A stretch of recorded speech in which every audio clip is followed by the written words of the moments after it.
Metals और non metals की chemical properties का ये सेकंड लेसन है। इसमें हम वाटर और एसिड के साथ में मेटल और नॉन मेटल का रिएक्शन को स्टडी करेंगे। तो मेटल का रिएक्शन पढ़ते हैं सबसे पहले वाटर के साथ में। मेटल वाटर के साथ रिएक्ट करके मेटल हाइड्रोक्साइड और हाइड्रोजन गैस का फॉर्मेशन करता है। ठीक है। अब इसमें कुछ मेटल्स जो हैं वो बहुत फास्ट रिएक्शन शो करते हैं वाटर के साथ में, और कुछ मेटल स्लो रिएक्शन शो करते हैं। तो यहाँ पर दोनों एग्जांपल हमने कंसीडर किए हैं। फास्ट रिएक्शन को दिखाने के लिए सोडियम मेटल यहाँ पर लिया गया है। सोडियम मेटल का कोल्ड वाटर के साथ रिएक्शन होता है और ये रिएक्शन बहुत ही वायलेंट होता है। इसमें सोडियम हाइड्रोक्साइड और हाइड्रोजन गैस का फॉर्मेशन होता है। अब क्योंकि सोडियम बहुत जल्दी रिएक्ट कर जाता है ऑक्सीजन और वाटर के साथ में, ठीक है, इसलिए इसको हम केरोसिन के अंदर स्टोर करके रखते हैं। ठीक है, बहुत रिएक्टिव मेटल है, इसलिए सोडियम को केरोसिन के अंदर स्टोर करके रखते हैं ताकि ऑक्सीजन और वाटर अवेलेबल नहीं हो पाए वहाँ पर। ठीक है। इसके बाद में दूसरा जो हमने यहाँ पर एग्जांपल लिया है वो लिया है आयरन का। आयरन बहुत स्लो रिएक्शन शो करता है वाटर के साथ में। ठीक है। अब हम देखेंगे नॉन मेटल्स का रिएक्शन वाटर के साथ में। तो non metals they do not react with water. ठीक है। जैसे कि फास्फोरस है, ये बहुत ही रिएक्टिव नॉन मेटल है और एयर में जब इसको एक्सपोज करके रखा जाता है तो ये फायर कैच कर लेता है, लेकिन वाटर के साथ में ये रिएक्शन नहीं शो करता है। इसी वजह से इसको प्रोटेक्ट करने के लिए वाटर के अंदर स्टोर करके रख दिया जाता है। जिस तरीके से आपने देखा सोडियम मेटल को केरोसिन में स्टोर करके रखा जाता है, क्योंकि वो ऑक्सीजन के साथ भी रिएक्शन करता है और वाटर के साथ भी रिएक्शन करता है, इसलिए उसको वाटर में स्टोर नहीं कर सकते। लेकिन फास्फोरस जो है वो ऑक्सीजन के साथ रिएक्शन करता है, वाटर के साथ रिएक्शन नहीं करता है, इसलिए हम उसको कहाँ रखेंगे, वाटर के अंदर स्टोर करके रखेंगे। ठीक है। इसके बाद हम देखेंगे रिएक्शन विद एसिड। अब मेटल जब एसिड के साथ रिएक्ट करते हैं तो सॉल्ट बनता है और हाइड्रोजन गैस फॉर्म होता है। ठीक है। यहाँ पर सॉल्ट का मतलब कॉमन सॉल्ट से नहीं है, सॉल्ट एक कैटेगरी होता है केमिकल कंपाउंड्स का। ठीक है। तो वो कैसे फॉर्म होते हैं, डिफरेंट टाइप से सॉल्ट का फॉर्मेशन हो सकता है। जैसे एक तरीका, एक जो मेथड है वो यहाँ पर दिख रहा है आपको। जब मेटल एसिड के साथ रिएक्ट करते हैं तो सॉल्ट और हाइड्रोजन गैस इवॉल्व होता है। तो देखिए मैग्नीशियम मेटल यहाँ पर डाइल्यूट हाइड्रोक्लोरिक एसिड के साथ रिएक्ट कर रहा है, मैग्नीशियम क्लोराइड बन रहा है MgCl2 और हाइड्रोजन गैस यहाँ पर प्रोड्यूस हो रहा है। ठीक है। एल्यूमिनियम, आयरन और जिंक ये भी रिएक्ट करते हैं डाइल्यूट HCl के साथ में और मेटल क्लोराइड और हाइड्रोजन गैस का फॉर्मेशन करते हैं। इनमें से एक दो रिएक्शन मैं आपको यहाँ पर करके दिखाता हूँ किस तरीके से आप लिखेंगे। ये जिंक मेटल है, ठीक है, और ये रिएक्ट कर रहा है डाइल्यूट HCl के साथ में।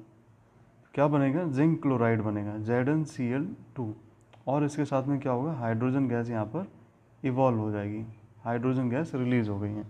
ठीक है। तो इस तरीके से ये जो मेटल हैं वो एसिड के साथ रिएक्ट करते हैं। अब यहाँ पर एसिड क्योंकि HCl था इसलिए क्लोराइड बन रहा है। अगर एसिड कोई दूसरा होता जैसे सल्फ्यूरिक एसिड होता तब क्या बनता, तब देखिए जिंक मेटल, इसका रिएक्शन H2SO4 के साथ करा दीजिए, ये सल्फ्यूरिक एसिड है और ये क्या बनाएगा, ZnSO4, जिंक सल्फेट का फॉर्मेशन होगा और साथ ही साथ में हाइड्रोजन गैस रिलीज हो जाएगी। इट मीन्स कि जो सॉल्ट फॉर्म हो रहा है वो डिपेंड कर रहा है एसिड के ऊपर, किस टाइप का एसिड है।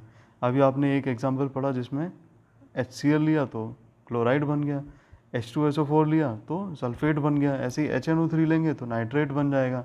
ठीक है। H2CO3 कंसीडर करेंगे कार्बोनिक एसिड तो कार्बोनेट बन जाएगा। ठीक है। ये डिपेंड करता है कि एसिड कौन सा है।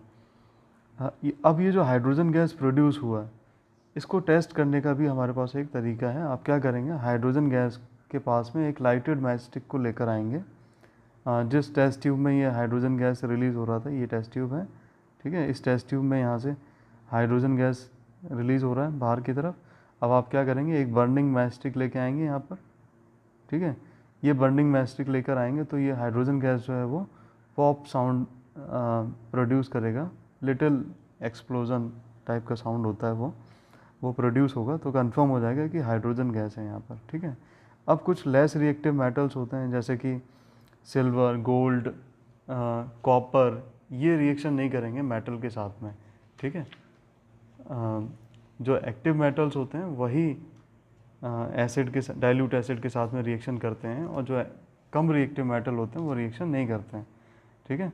और नॉन मेटल्स जो हैं वो रिएक्ट ही नहीं करते हैं, बिल्कुल भी नहीं रिएक्ट करते हैं। Non metals do not react with dilute acid, ठीक है। अब आपको कैसे पता लगेगा कौन सा मेटल रिएक्टिव है, कौन सा नहीं रिएक्टिव है? तो इसके लिए हम एक आपको वैसे तो ये थोड़ा सा ज़्यादा है आपके सिलेबस से, लेकिन अगर आप इसको लर्न कर लें तो आप बता सकते हैं कि कौन से ज़्यादा रिएक्टिव मेटल होते हैं, कौन से कम रिएक्टिव मेटल होते हैं। एक यहाँ पर एक टेबल आपको दे रहे हैं, आप लोग इसको लर्न करेंगे।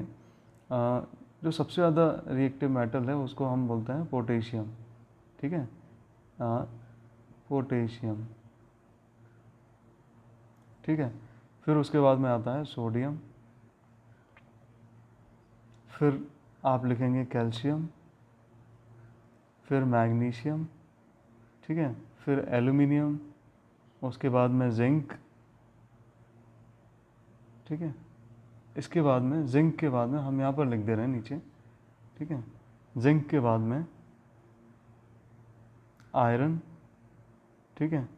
फिर कोबाल्ट, निकल, टिन, लेड, ठीक है। फिर टिन और लेड के बाद क्या होगा? टिन और लेड के बाद में हाइड्रोजन एलिमेंट आता है। इस हाइड्रोजन को आप एज अ इंडिकेटर देखते हो, मतलब हाइड्रोजन के ऊपर जितने भी एलिमेंट अभी आपको बताए थे वो सभी एलिमेंट रिएक्टिव थे, ठीक है। और अब हाइड्रोजन के नीचे जितने भी एलिमेंट आप लिखेंगे, जैसे कि कॉपर हो गया, ठीक है, मर्क्यूरी, सिल्वर, गोल्ड और प्लेटिनम। तो प्लेटिनम ये लीस्ट रिएक्टिव मेटल है, ठीक है। और ये ऑर्डर, रिएक्टिविटी का ऑर्डर यहाँ पर डिक्रीज़ हो रहा है, ये रिएक्टिविटी डिक्रीज़ हो रही है मेटल्स की, ठीक है। तो इस तरीके से आप बता सकते हैं जो रिएक्टिव मेटल हैं वो रिएक्शन करते हैं, जो नहीं रिएक्टिव मेटल हैं वो रिएक्शन नहीं करेंगे डाइल्यूट एसिड के साथ में, और नॉन मेटल्स तो रिएक्शन करते ही नहीं हैं, ठीक है। अब हम देखेंगे रिएक्शन विद बेसिस, बेस के साथ में किस तरीके से रिएक्शन करते हैं हमारे मेटल और नॉन मेटल। तो मेटल जब बेस के साथ रिएक्ट करता है तो सॉल्ट और हाइड्रोजन गैस का फॉर्मेशन करता है, ठीक है। अब इसमें भी है कि सभी मेटल्स रिएक्शन नहीं शो करते हैं, कुछ ही मेटल रिएक्शन शो करते हैं बेस के साथ में। तो उसमें देखिए एक यहाँ पर एग्जांपल लिया एल्यूमिनियम, तो ये एल्यूमिनियम NaOH के साथ रिएक्ट करके Na2Al O2 बना रहा है, और जिंक रिएक्ट कर रहा है NaOH के साथ में, तो ये कंपाउंड का फॉर्मेशन कर रहा है, ठीक है। और जो हमारे मेटल्स हैं वो बेस के साथ रिएक्ट नहीं करते हैं, ठीक है। चलिए